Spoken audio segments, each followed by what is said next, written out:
This is No BS Job Search Advice Radio, episode 1609. I'm your host, Jeff Altman, the Big Game Hunter, and welcome.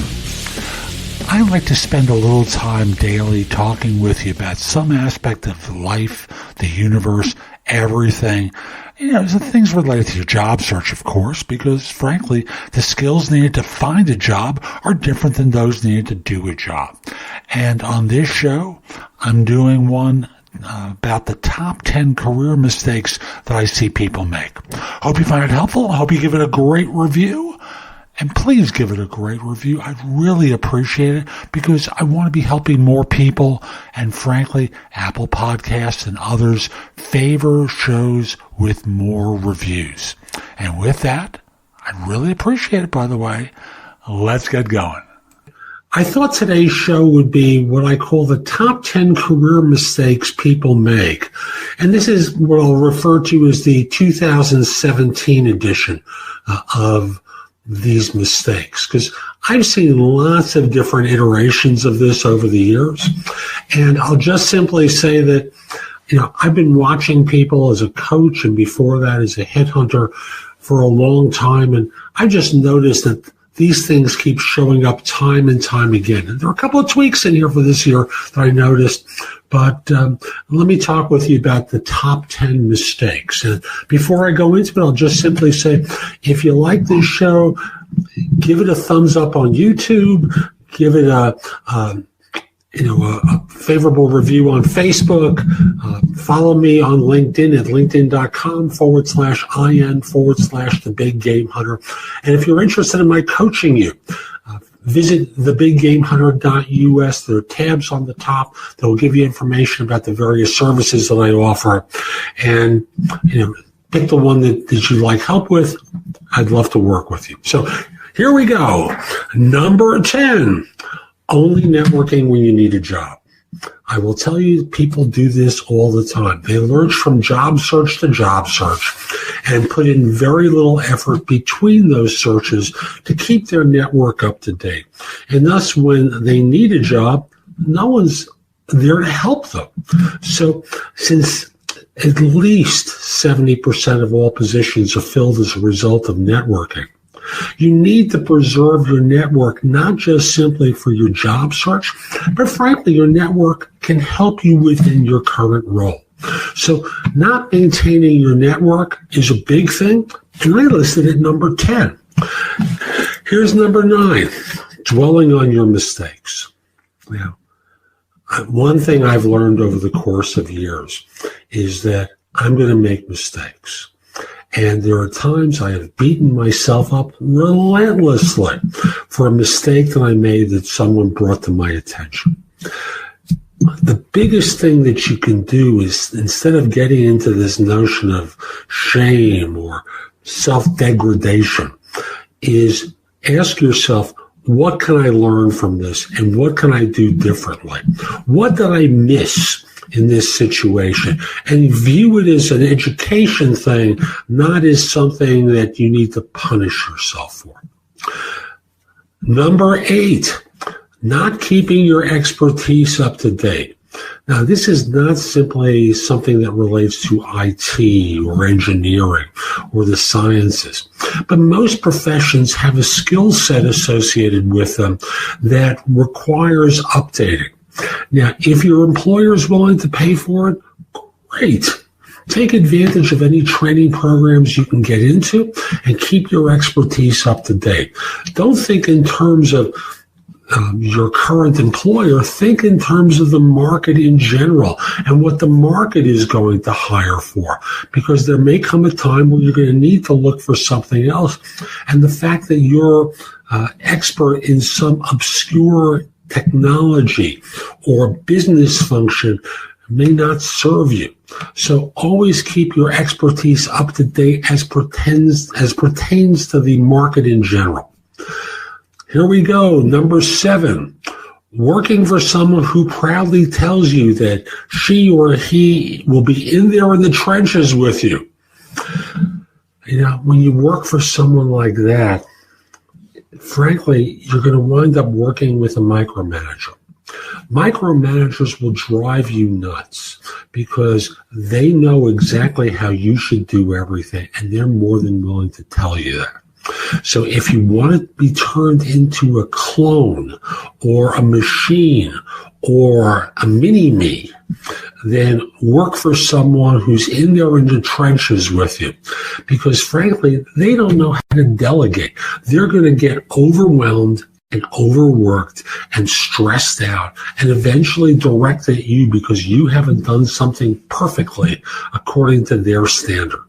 So avoid working for someone who proudly tells you that they'll be in there with you to help. Number 6, not trusting your gut. There are lots of times where your emotional instincts can read the room and read a situation better than your head can. And if you repress your gut, you're going to wind up in messy situations that you could have avoided and pay the price for it. There's no reason not to trust your gut. Now, I'm not telling you to always act on your gut. Your gut is an alert signal to something, and you want to check it out with your head and then do a comparison check. If what your head tells you calms your gut, that's okay. If all it does is tell you to shut up and avoid thinking about it, not valid. You have to always trust your gut. Okay. Number 5, asking your boss if your job is at risk when there are rumors. It sounds like a good thing to do. They should know, right? But frankly, most of you work for people who are too far removed from where the real decision is made to really get any sort of value from what your boss is going to tell you. Often what happens is they kind of give you a pat on the head and a placebo. Oh, you're doing a great job. I'd go to the mat for you. But when it's you or them, trust me, that mat is pretty small and they're the ones who are going to occupy it.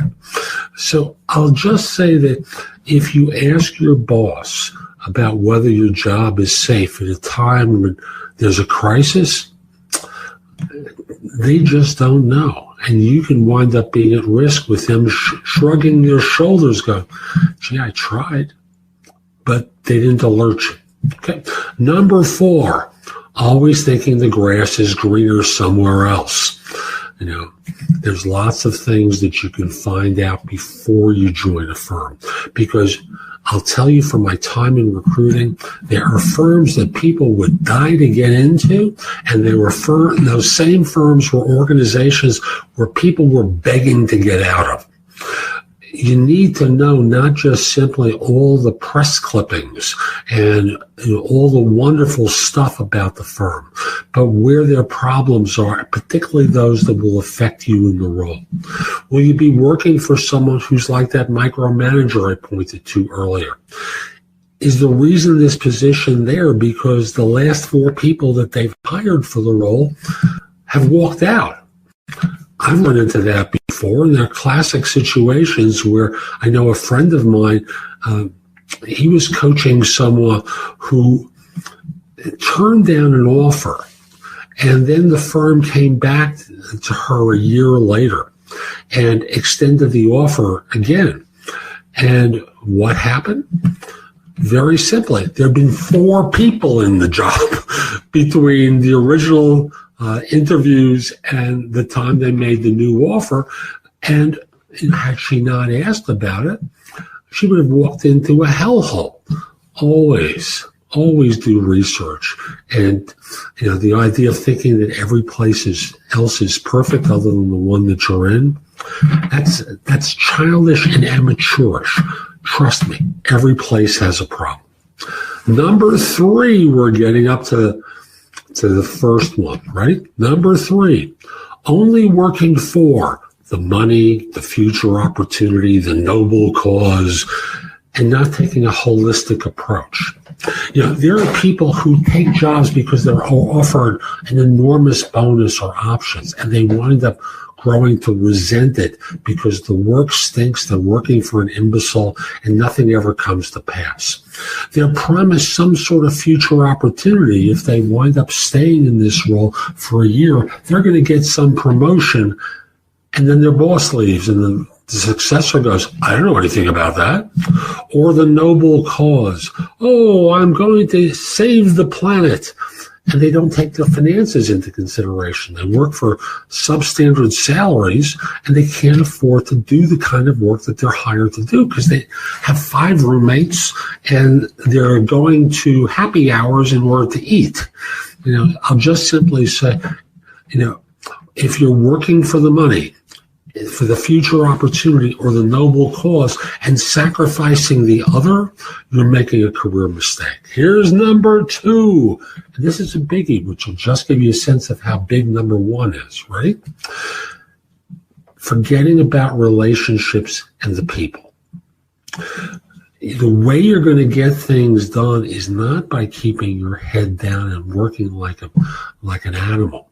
The way you're going to get things done and be more effective is, in addition to doing the work, making the time to cultivate relationships with people and leaders within your organization so that they know, like, trust, and respect you.